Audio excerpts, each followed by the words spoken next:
एक एक दिन में हम एक एक अध्याय कंप्लीट करेंगे। आज प्रथम स्कंद प्रथम अध्याय। तो प्रथम स्कंद प्रथम अध्याय में 23 श्लोक है, 23 श्लोक। तो पहले 3 श्लोक में भागवत का शुरुआत है। तो थोड़ा सा एक बैकग्राउंड बनाया गया है, प्रार्थना है, मंगलाचरण है। फिर 4 से 8 setting the scene of the sages in play, भी बताया था थोड़ी देर पहले। नैमिषारण्य के ऋषि मुनि हैं, वो आए हैं, एकत्रित हुए हैं, कुछ करना चाहते हैं, चर्चा कर रहे हैं क्या किया जाए। तो वो उसका भूमिका, उसका सीन क्रिएट हो रहा है। और फिर सीन क्रिएट होता है, कलयुग के सिम्टम दिखते हैं उनको, कलयुग आ रहा है, क्या करना चाहिए। फिर वो भागवत के ऊपर कंक्लूजन आता है कि भागवत सुनते हैं। कौन सुनाएगा? सुत गोस्वामी सुनाएंगे। सुत गोस्वामी को वो चयन करते हैं। फिर सुत गोस्वामी का जब चयन हो जाता है तो सुत गोस्वामी से फिर प्रश्न पूछते हैं। 9 नंबर श्लोक से 23 नंबर श्लोक तक सुत गोस्वामी से प्रश्न है। ये 23 श्लोक है प्रथम स्कंद प्रथम अध्याय। इसका नाम है क्वेश्चंस बाय द सेजेस, मुनियों की जिज्ञासा। क्योंकि ये जिज्ञासा क्या है, ये 6 प्रश्न पूछे गए हैं। मुनि कौन से मुनि हैं? शौनक आदि ऋषि। शौनक आदि ऋषियों की जिज्ञासा है इस अध्याय में। शुरू करते हैं।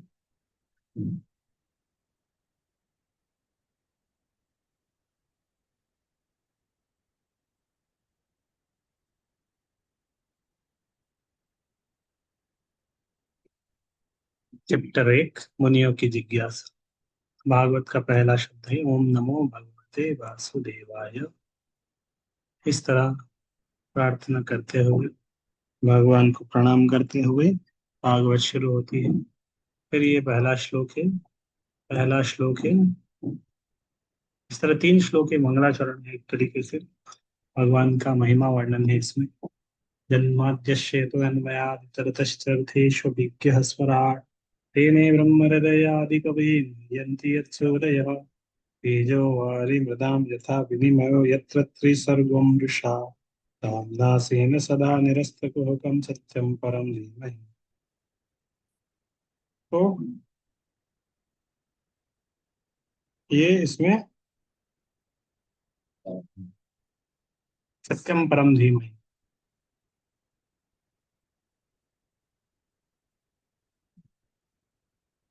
भगवान को प्रार्थना है श्लोक। हे प्रभु, हे वसुदेव पुत्र श्री कृष्ण, हे सर्वव्यापी भगवान, मैं आपको सादर नमस्कार करता हूँ। मैं भगवान श्री कृष्ण का ध्यान करता हूँ। भगवान का ध्यान कर रहे हैं, वो भगवान कौन है? परम सत्य है, ब्रह्मांड की उत्पत्ति पालन संहार के आदि कारण है। पूरे ब्रह्मांड की उत्पत्ति हुई, फिर उसका थोड़ी देर पालन हुआ, फिर एट द एंड संहार होता है, तो उसके परम कारण वे प्रत्यक्ष तथा अप्रत्यक्ष रूप से सारे जगत से अवगत रहते हैं और वे परम स्वतंत्र है। तो भगवान प्रत्यक्ष मतलब डायरेक्टली और इनडायरेक्टली पूरे ब्रह्मांड में कहाँ पे क्या हो रहा है सब उनको पता है। परम स्वतंत्र है, भगवान के ऊपर कोई नहीं है, भगवान परम स्वतंत्र है, क्योंकि उनसे परे अन्य कोई कारण है ही नहीं। सर्व कारण कारणम, उन्होंने सर्वप्रथम आदि जीव ब्रह्मा के हृदय में वैदिक ज्ञान दिया। उन्हीं के कारण बड़े बड़े मुनि तथा देवता उसी तरह मोह में पड़ जाते हैं, जिस प्रकार अग्नि में जल या जल में स्थल देखकर कोई माया के द्वारा मोहग्रस्त हो जाता है। तो मृग तृष्णा होता है तो स्थल में जल दिखता है, अग्नि में जल दिखता है। इस तरह बड़े बड़े ऋषि मुनि भी मोहित हो जाते हैं। उन्हीं के कारण ये सारे भौतिक ब्रह्मांड जो प्रकृति के 3 गुणों के प्रतिक्रिया के कारण अस्थायी रूप से प्रकट होते हैं, वास्तविक लगते हैं, जबकि वह अवास्तविक होते हैं। अतः मैं उन भगवान श्री कृष्ण का ध्यान करता हूँ जो भौतिक जगत के भ्रामक रूपों से सर्वथा मुक्त अपने दिव्य धाम में निरंतर वास करते हैं। मैं उनका ध्यान करता हूँ क्योंकि वे ही परम सत्य है। तो इसमें बहुत बड़ा तात्पर्य दिया उन्होंने, प्रभुपाद जी ने। समय निकाल के पढ़ सकते हैं। हम अभी कुछ दिन अनुवाद अनुवाद बस पढ़ेंगे। तो दूसरा श्लोक, धर्म प्रोचित केतवत्र परमो निर्मत्सराणाम सता वेद्यम वास्तवमत्र तत्र वस्तु शिवदम तापत्रयोन्मूलनम् श्रीमद्भागवते महामुनिकृते किं वा परेरीश्वर सत्योरित्यवरुत्यत्र कृतिभिः शुश्रूभिस्तत्क्षणा। तो ये भागवत की महिमा है इस श्लोक अध्याय में। भागवत किस तरह के घर में धर्म प्रोज्झित, ये भागवत पुराण भौतिक कारणों से प्रेरित होने वाले समस्त धार्मिक कृत्यों को पूर्ण रूप से बहिष्कृत करते हुए सर्वोच्च सत्य का प्रतिपादन करता है। सर्वोच्च सत्य का प्रतिपादन करता है। बाकी जो धर्म है, धार्मिक कृत्यों को बहिष्कृत करता है। जो केतव धर्म है उनको बहिष्कृत करता है। गीता में भगवान ने यही बताया ना, सर्वधर्मान परित्यज्य। कोई बोल सकता है अरे भगवान तो खुद ही गीता में धर्म की स्थापना करने आए, और फिर भगवान खुद बोल रहे सर्वधर्मान परित्यज्य। तो फिर भगवान ने फिर माम एकम शरणम भज, तो भगवान की शरण में आना ये परम धर्म है, जो पूर्ण रूप से शुद्ध हृदय वाले भक्तों के लिए बोधगम्य है। ये सर्वोच्च सत्य वास्तविकता है जो माया से पृथक होते हुए सभी के कल्याण के लिए है। ऐसा सत्य मानव तीन प्रकार के संतापों को समूल नष्ट करने वाला है। महामुनि व्यासदेव द्वारा अपनी परिपक्व अवस्था में संकलित यह सौंदर्यपूर्ण भागवत ईश्वर साक्षात्कार के लिए अपने आप में पर्याप्त है। तो फिर अन्य किसी शास्त्र की क्या आवश्यकता है। जैसे जैसे कोई ध्यान पूर्वक तथा विनीत भाव से भागवत के संदेश को सुनता है, वैसे वैसे ज्ञान के संस्कार से उसके हृदय में परमेश्वर स्थापित हो जाते हैं। धीरे धीरे हृदय में परमेश्वर स्थापित हो जाते हैं। भागवत का महिमा, भागवत किस तरह अमल पुराण है। और ये एक और श्लोक है, ये भी भागवत का महिमा है। पहले वाले में भगवान का महिमा था, दूसरे और तीसरे श्लोक में भागवत का महिमा। निगम कल्पतरोर्गलितम्बलम् शुकमुखाद अमृत द्रव संयुतम् पिबत भागवतम् रसमालयम् मुहुरहो रसिका भुवि भावुकाः। तो ये इनवाइट कर रहे हैं, बोले कि हे विद्वानों, हे भावुक जनों, वैदिक साहित्य रूपी कल्प वृक्ष के इस पक्व फल को श्रीमद् भागवत को जरा चखो तो। बोले ये श्रीमद् भागवत है। पूरे वैदिक साहित्य किसके तरह है। वैदिक साहित्य एक वृक्ष के समान, कल्प वृक्ष के समान। लेकिन वृक्ष में हर कहीं टेस्ट नहीं आता है। वृक्ष का टेस्ट आता है उसके फल में। वो फल भी कच्चा फल नहीं, पका हुआ फल। तो पूरे वैदिक ग्रंथ है कल्प वृक्ष के समान, लेकिन भागवत उसका पका हुआ फल है। इस तरह गीता में भी आया ना, सर्वोपनिषदों का वो दुग्धा गोपालन। सारे उपनिषद का सार निकाल के भगवान ने गीता के रूप में दिया। इसी तरह वैदिक साहित्य कल्प वृक्ष का पका हुआ फल है भागवत। वो और सुखदेव गोस्वामी के मुख से निसृत हुआ। सुखदेव मतलब, सुख मतलब होता है तोता। सुखदेव गोस्वामी तो तोता पाक। तोता अगर किसी फल को टच करता है वो और मीठा होता है, अतः यह और भी अधिक रुचिकर हो गया है। सुखदेव गोस्वामी जब सुना रहे हैं और रुचिकर हो गया है। यद्यपि इसका अमृत रस मुक्त जीवों समेत समस्त जनों के लिए पहले से आस्वाद्य था। नेमिषे नेमिषे क्षेत्रे ऋषय शोनकादयः सत्रम स्वर्गाय लोकाय सहस्त्र समसा सममासत। एक बार नैमिषारण्य के वन में एक पवित्र स्थल पर सोनक आदि महान ऋषिगण भगवान तथा उनके भक्तों को प्रसन्न करने के लिए 1000 वर्षों तक चलने वाले यज्ञ को संपन्न करने के उद्देश्य से एकत्रित हुए। तो अब स्टोरी लाइन शुरू होगी भागवत की। एक बार की बात है, नैमिषारण्य के वन में शौनक आदि ऋषिगण सब एकत्रित हुए थे। इसलिए एकत्रित हुए थे भगवान की प्रसन्नता के लिए, भगवान के भक्तों की प्रसन्नता के लिए।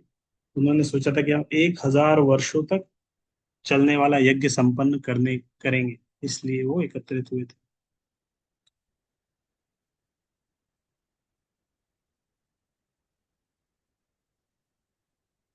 तो नैमिषारण्य एक विशेष स्थान है यज्ञ करने के लिए, इसलिए वो वहां पर एकत्रित हुए। वहां पर यज्ञ करने से असुरों की शक्ति कम हो जाती है।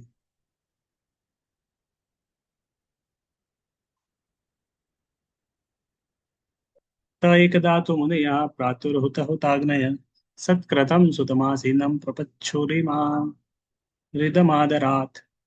एक दिन यज्ञाग्नि जलाकर अपने प्रातःकालीन कृत्यों से निवृत्त होकर तथा शीलसुत गोस्वामी को आदर पूर्वक आसन अर्पण करके ऋषियों ने सम्मान पूर्वक निम्नलिखित प्रश्नों विषयों पर प्रश्न पूछे। तो सारे शौनक आदि ऋषि है, शुद्ध गोस्वामी, तो सारे ऋषि मुनियों ने सुबह सुबह मॉर्निंग प्रोग्राम से निवृत्त हुए और सुत गोस्वामी को उन्होंने एक आसन पर बिठाया। सुत गोस्वामी को सम्मान पूर्वक एक बड़े आसन पे, व्यास आसन पे बिठाया और उनसे कुछ प्रश्न पूछने लगे। शौनक आदि ऋषि, ऋषि औचु त्वया खलु पुराणानि सेतिहासानि चानघ आख्यान्त्यपि अधीतानि धर्मशास्त्राणि यान्युत। देखो ना, होगा रूम में, फोन लग। मुनियों ने कहा, हे पूज्य सुत गोस्वामी, आप समस्त प्रकार के पापों से पूर्ण रूप से मुक्त हैं। आप धार्मिक जीवन के लिए विख्यात समस्त शास्त्रों एवं पुराणों की साथ साथ इतिहासों में निपुण हैं, क्योंकि आपने समुचित निर्देशन में उन्हें पढ़ा और उनकी व्याख्या भी की है। वे आप उनको व्यास आसन पे बिठाया, क्यों बताया? कि बोले आप पापों से मुक्त हैं और समस्त शास्त्र पुराण में निपुण हैं, और आपने उसको पढ़ा है, मार्गदर्शन व्याख्या भी की है, इसीलिए आपको हम वो कर रहे हैं। यान वेद विधाम श्रेष्ठो भगवान बादरायण अन्य च मुनयः सुत परावरा विदु विदुः। ये सुत गोस्वामी, आप श्रेष्ठ ज्येष्ठतम विद्वान हैं, वेदांति होने के कारण ईश्वर के अवतार व्यास देव के ज्ञान से अवगत है। बोले आप हमने सबसे सीनियर हैं, वेदांती है, भगवान व्यासदेव से के ज्ञान से अवगत अवगत है। आप उन मुनियों को भी जानते हैं जो सभी प्रकार के भौतिक तथा आध्यात्मिक ज्ञान में निष्णात है। तो किसी स्पीकर को, कोई स्पीकर है ना, कथा करने वाले हैं, तो कथा करने से पहले थोड़ा उनका गुणगान करना चाहिए। तो इसीलिए यहाँ पे हमारे यहाँ भी कोई मंदिर से स्पीकर आते हैं, स्पीकर बिठाए, उसके बाद उनका थोड़ा सा इंट्रोडक्शन करते हैं। स्पीकर है, यहाँ से है, इन्होंने ये किया है, इन्होंने ये किया है। तभी वो व्यास आसन पर बैठे हैं, अभी सबको उनके थोड़े गुण के बारे में बताना चाहिए। तो सुत गोस्वामी भी इस तरह, सुत गोस्वामी को व्यास आसन पर बिठाने के बाद उन्होंने थोड़ा सा उनका महिमा वर्णन किया। आप तो सीनियर है, आप वेदांती है, आप व्यासदेव से अवगत है, आप ज्ञान में निष्णात है। वेत्थ त्वं सौम्य तत्सर्वं तत्तस्तनदूग्रहात् ब्रूय स्निग्धस्य शिष्यस्य गुरुः गुह्यमप्युत।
जनता का परम कल्याण कैसे होगा?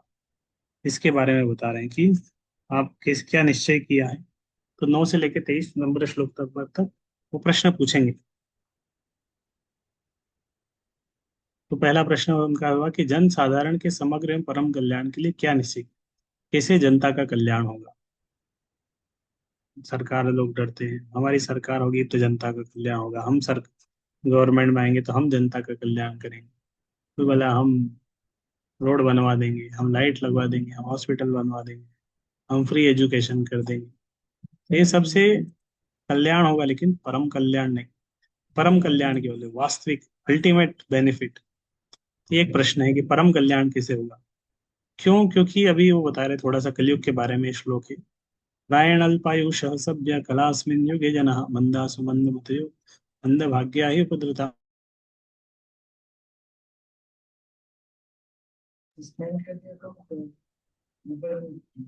एक-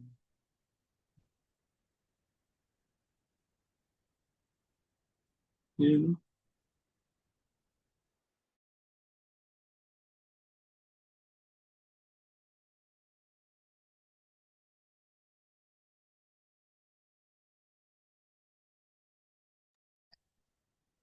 हे विद्वान, कलि के स्लो युग में लोगों की आयु न्यून है। वे झगड़ालू, आलसी, पथभ्रष्ट, अभागे होते हैं तथा साथ ही साथ सदैव विचलित रहते हैं। तो कलयुग के लोगों की स्थिति क्या है? अल्प आयुषः, लोह युग है, आयु कम है, लोगों की आयु कम है, झगड़ालू है, आलसी है, पथभ्रष्ट है, अभागे हैं, सदैव विचलित रहते हैं। भूरिणि भूरि कर्माणि श्रोतव्यानि विभागशतः साधुत्वयत्सारं समुद्धृत्य मनीषया ब्रूहि भद्राय भूतानां येनात्मा सुप्रसीदति। तो शास्त्रों के अनेक विभाग है। पहला प्रश्न क्या पूछा था? पहला प्रश्न था जनता का कल्याण कैसे हुआ, परम कल्याण। फिर बताया शास्त्रों के अनेक विभाग है, उनमें सब में अनेक नियतम कर्मों का उल्लेख है जिनमें विभिन्न प्रभागों को वर्षों तक अध्ययन करके समझा जा सकता। बोले शास्त्र है उसके बहुत सारे अलग अलग कैटेगरी है और पढ़ने जाएंगे तो सालों तक पढ़ सकते हैं। अतः हे साधु, कृपया आप इन समस्त शास्त्रों का सार चुनकर समस्त जीवों के कल्याण हेतु समझाएं, जिससे उस उपदेश से उनके हृदय पूरी तरह तुष्ट हो जाए। बोले आप कृपा करके समस्त शास्त्रों का सार चुनकर बताइए, शास्त्रों का निचोड़ क्या है, सार क्या है समस्त जीवों के लिए, जिससे जीवों का कल्याण होगा, जिससे उस उपदेश से उनके हृदय पूरी तरह संतुष्ट हो जाए। शास्त्रों का जो निचोड़ लोग समझे, जिससे वो तुष्टि हो उनके जीवन में, सेटिस्फेक्शन हो। तू तो जानासि भद्रं ते भगवान सात्वतां पति देवक्यां वसुदेवस्य जातु यस्य चिकीर्षया। हे सुत गोस्वामी, आपका कल्याण हो। आप जानते हैं कि पूर्ण पुरुषोत्तम भगवान देवकी के गर्भ से वसुदेव के पुत्र के रूप में किस प्रयोजन से प्रकट हुए। तो फिर तीसरा प्रश्न आ गया कि भगवान पूर्ण पुरुषोत्तम भगवान देवकी के गर्भ से वसुदेव के पुत्र के रूप में किस प्रयोजन से क्यों प्रकट हुए, भगवान किस अर्थ के लिए क्यों आए थे। फिर नेक्स्ट प्रश्न है, यशोद गोस्वामी, हम भगवान तथा उनके अवतारों के विषय में जानने के लिए उत्सुक है। कृपया हमें पूर्ववर्ती आचार्य द्वारा दिए गए उपदेशों को बताइए, क्योंकि उनके वाचन, श्रवण तथा कहने सुनने दोनों से ही मनुष्य का उत्कर्ष होता है। फिर एक प्रश्न आया, भगवान और उनके अवतारों के बारे में भी बताओ। भगवान किस लिए आए, कृष्ण के बारे में विशेष रूप से पूछा, भगवान कृष्ण क्यों आए। फिर बाकी भगवान के अवतार के बारे में भी जब बताया कि उनके बारे में भी हम जानना चाहते हैं। बताइए गुरु शिष्य परंपरा के अनुसार। आपन्न संस्कृतिं घोरां यन्नामिव शूद्रणं तथा सद्यो विमुच्येत यद्विभेति स्वयं भयम्। जन्म तथा मृत्यु के जाल में उलझे हुए जीव यदि अनजाने में भी कृष्ण के पवित्र नाम का उच्चारण करते हैं तो तुरंत मुक्त हो जाते हैं, क्योंकि साक्षात भय भी इससे भयभीत रहता है। बोले जन्म मृत्यु से जो जाल में जो जीव उलझे हुए हैं, अगर वो कृष्ण के नाम का उच्चारण करते हैं तुरंत मुक्त हो जाते हैं। साक्षात भय भी इससे भयभीत रहता है।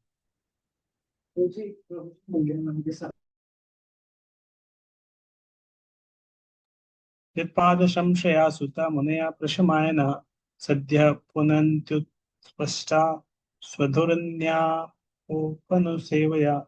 यशोद गोस्वामी, जिन महान ऋषियों ने पूर्ण रूप से भगवान के चरण कमलों की शरण ग्रहण कर ली है, वे अपने संपर्क में आने वालों को तुरंत पवित्र कर देते हैं। तो सुत गोस्वामी के बारे में बता रहे हैं। तभी कौन बोल रहे हैं? सुत गोस्वामी तो बैठे हुए हैं व्यास आसन पर, और शौनक आदि ऋषि बोल रहे हैं। जो ऋषि मुनि है सब वो बोल रहे हैं। प्रश्न पूछे उन्होंने, शुद्ध गोस्वामी का महिमा वर्णन किया, कलयुग के बारे में बताया गया। समय बदल रहा है, आप कुछ को बताइए, भगवान के नाम की महिमा क्या है बताया। जिन महान ऋषियों ने पूर्ण रूप से भगवान के चरण कमलों की शरण ग्रहण कर लिए, वे अपने संपर्क में आने वालों को तुरंत पवित्र कर देते, जबकि गंगा दीर्घ काल तक उपयोग करने के बाद ही पवित्र कर पाता है। गंगा नदी में दीर्घ काल से, लेकिन भगवान के भक्तों के संपर्क में आने से तुरंत व्यक्ति पवित्र होता है। दर्शन ही पवित्र करो, गंगा का स्पर्श पवित्र करता है, वैष्णव का दर्शन ही पवित्र कर देता है। को वा भगवत पुण्य श्लोक कर्मण शुद्ध कामो न शृणुयाद्यश कलिमलापहम।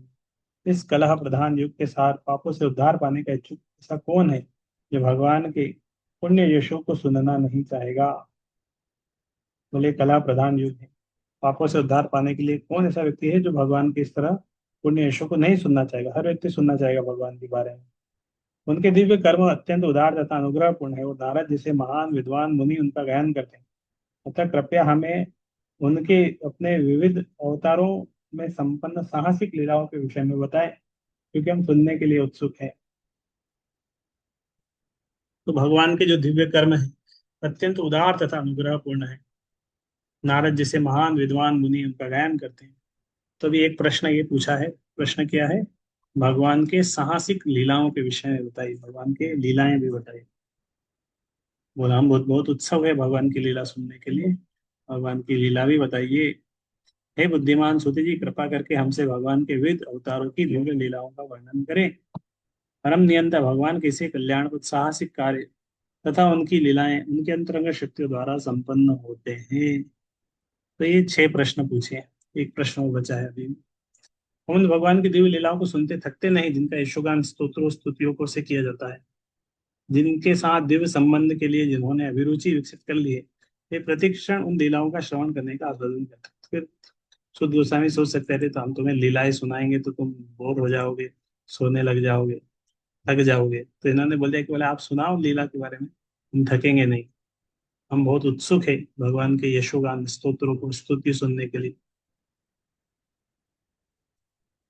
आस्वादन करेंगे हम उसका।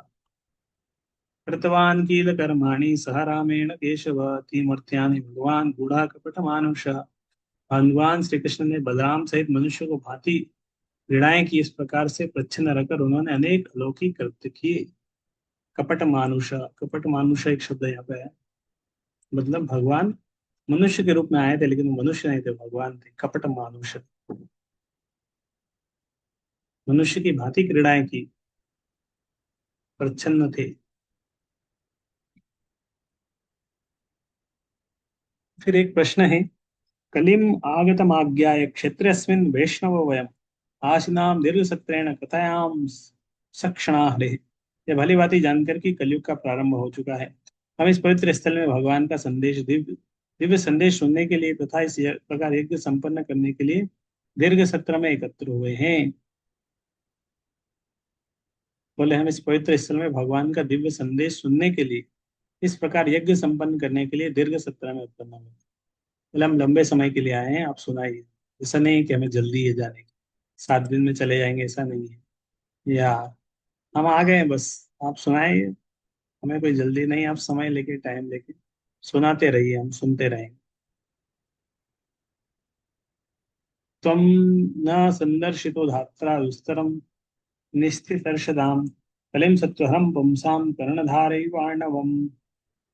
फिर एक प्रश्न आया, हम मानते हैं कि देवी इच्छा ने हमें आपसे मिलाया। बोले आपसे मिलना जो हुआ है देवी इच्छा है सब, और जिससे मनुष्यों के सत्व का नाश करने वाले उस कली रूप दुर्लभ सागर को तरने की इच्छा रखने वाले हम सब आपको नौका के कप्तान के रूप में ग्रहण कर सके। तो ये किसने?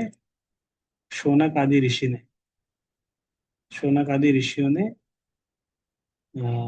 सुत गोस्वामी को, बोले हम ये कली रूपी सागर है, दुर्लंघ सागर है, हम चाहते हैं इस सागर को पार करना, और पार सागर पार करने के लिए नौका चाहिए। नौका है, लेकिन नौका चलाने के लिए कैप्टन भी चाहिए अच्छा। नहीं तो ये कलयुग तो मनुष्य के सत्व का नाश करने वाला है। बोले हम इस दुर्लभ सागर को पार करना चाहते हैं, और आपको नौका के कप्तान के रूप में ग्रहण कर रहे हैं। आप हमारे कैप्टन हैं, आप लीड करिए, आप नाव चलाइए, हम आपके साथ में हैं। आप हमें इस दुर्लंघ सागर से पार कराइए, आप हमारे कैप्टन हैं। इस तरह आखिरी श्लोक है, ब्रूहि योगेश्वरे कृष्णे ब्रह्मण्ये धर्म वर्मणि स्वाम काष्ठाम अधुनोपेते धर्मः कं शरणं गतः। ब्रूहि योगेश्वरे कृष्णे ब्रह्मण्ये धर्म वर्मणि स्वाम काष्ठाम अधुनोपेते धर्म कं शरणं गतः। तो एक प्रश्न उन्होंने पूछा कि ब्रूहि योगेश्वरे कृष्ण ब्रह्मण्य धर्म वर्णि। बोले बोले चूंकि परम सत्य योगेश्वर श्री कृष्ण अपने निज धाम के लिए प्रयाण कर चुके। तो ये कब का सीन है? जब कलयुग शुरू हो गया था, द्वापर युग खत्म हो गया था, और भगवान इस भौतिक जगत से अप्रकट हो गए। तो भगवान भौतिक जगत से अप्रकट हो गए, तो भगवान के अप्रकट होने के बाद बोले भगवान तो चले गए। अब भगवान के जाने के बाद धर्म ने किसका आश्रय लिया है? अब बताइए, धर्म ने किसका आश्रय लिया? तो ये एक प्रश्न पूछा उन्होंने कि भगवान के जाने के बाद अब धर्म ने किसका आश्रय लिया है, किसका आश्रय में है धर्म। इस प्रकार श्रीमद् भागवत के प्रथम स्कंद के अंतर्गत मुनियों की जिज्ञासा नामक प्रथम अध्याय का भक्ति वेदांत तात्पर्य पूरा हुआ।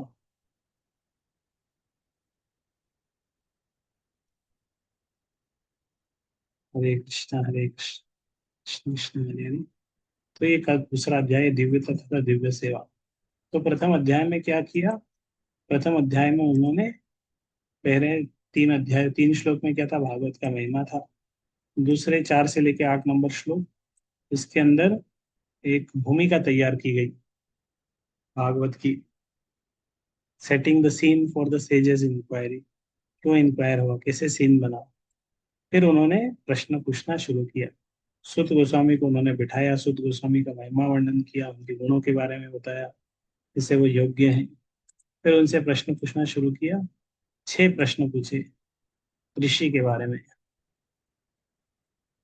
अब कल से वो 6 प्रश्नों के उत्तर शुरू होंगे। वो 6 प्रश्नों का उत्तर देंगे। दूसरे अध्याय में 33 श्लोक है, 6 प्रश्नों का उत्तर। तो 6 प्रश्नों में अलग अलग अवतार के बारे में पूछा था, भगवान के अवतारों के बारे में बताइए। तो ये तीसरा अध्याय पूरा अवतारों के बारे में। कुछ प्रश्नों के उत्तर दूसरे अध्याय में दिए, कुछ प्रश्नों के उत्तर तीसरे अध्याय में। तो दूसरा और तीसरा मिला के वो 6 प्रश्नों के उत्तर दे दिए। पहले अध्याय में 6 प्रश्न पूछे, दूसरे और तीसरे अध्याय में वो 6 प्रश्नों के उत्तर मिल गए हमको।